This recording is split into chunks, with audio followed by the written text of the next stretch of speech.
Attention! A-form! Check the A-form!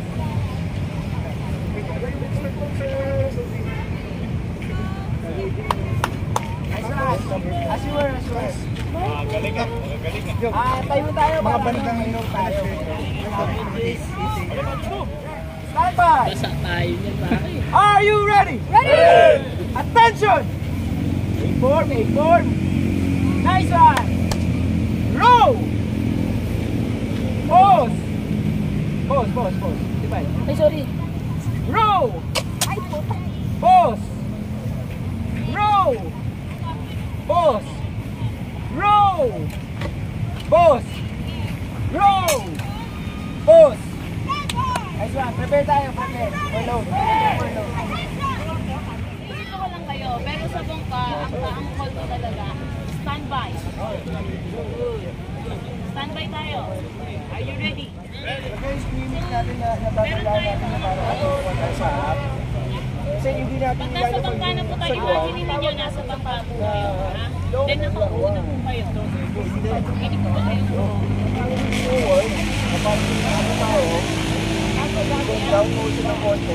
Yan. Ang paddle po ninyo ay nasa kaliwa at kanan ninyo.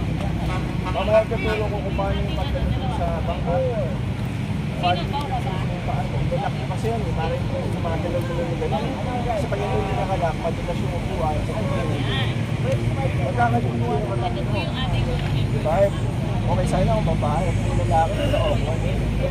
So, ang call po sa bangka, wala nang other movements. Akin po lahat ng movement. Life vest kayo, imagine ninyo So nasa mamaya, bangka. meron matatapakan Pag nasa doon. bangka ko kayo, may call na po. Kung nasa right side ka, Are you ready? Ready ang sagot. Kaya ako dyan, para masama. Are you ready? Ready! Stand by. tatapakan. Stand by yan. Imagine ninyo nasa bangka. Dito po ang position ng stand by. Guys, yung motion ng Attention! Yan. Attention po yan. And row. Yun po yung signal natin. Stand by. Ito po. Flat weights agad yan. Para yung momentum ho, nasa inyo. Stand by kayo, relax. Are you ready? Ready. Okay. Attention. Pag sinabing attention, pose agad kayo. Nakalak na po ito. Pero relax lang. So yung kamay, mapansin nyo lang level po, yung handle or yung so ang rowing natin, are you ready? Stand by. Attention.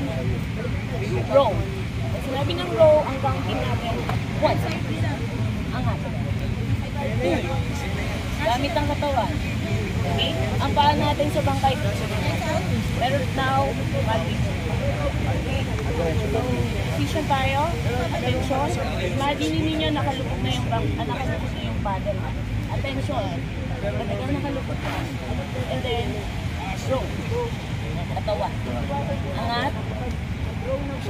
Pagka binaba po ninyo yan, stop muna.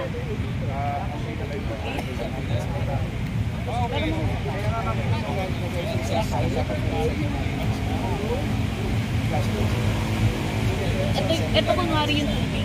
Okay? Ito yung tubig. Ang pag-row. Thank you. Babami tayo. Ito yung tubig.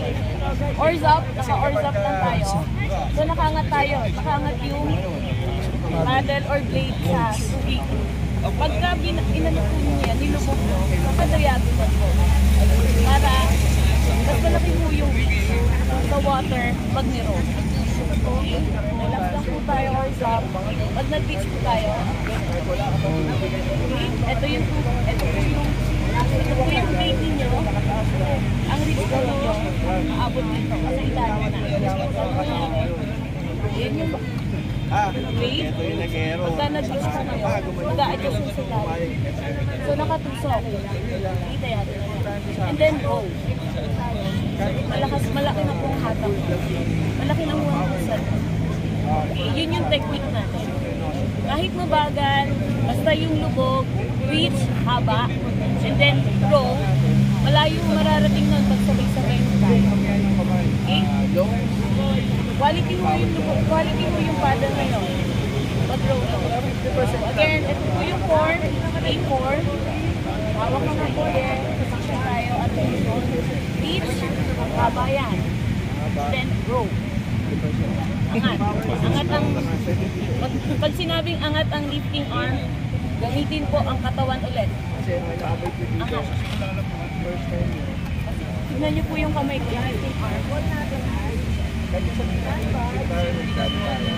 Ibabaw ng ulo. Hindi yung ganyan. Kasi makakalay mo kayo. Wag mo ninyong ilalak. Makakangalay mo yung lock. Medyo i-bend mo. Kasi i-bend mo.